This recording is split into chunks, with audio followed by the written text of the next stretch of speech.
If you wouldn't mind, I'd like to read a quick statement to warn Janet Napolitano, because she's enabling this criminal to operate.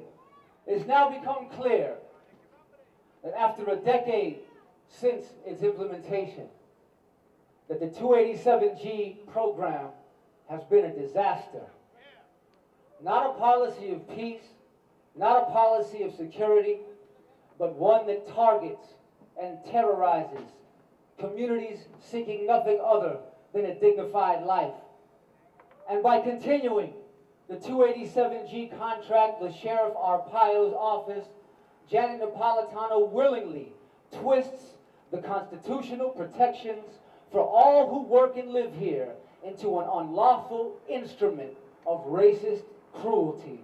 And despite the well-documented abuses of power by Arpaio and his deputies, despite the congressional outcry against his use of racial profiling and illegal detentions, and despite a Department of Justice investigation into these ritual abuses, Janet Napolitano continues to materially support the nation's most notorious human rights abuser.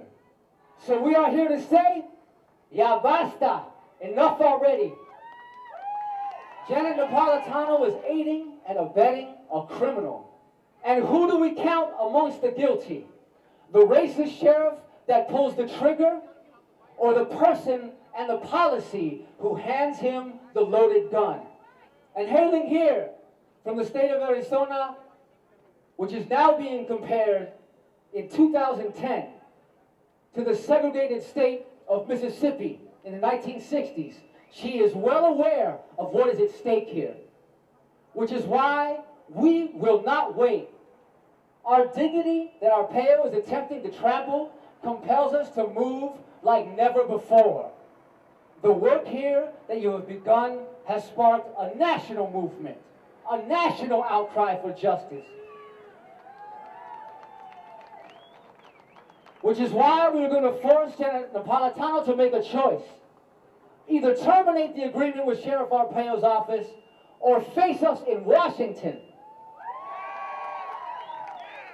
I would like to give a quick recognition for all of those who are suffering under this economic crisis.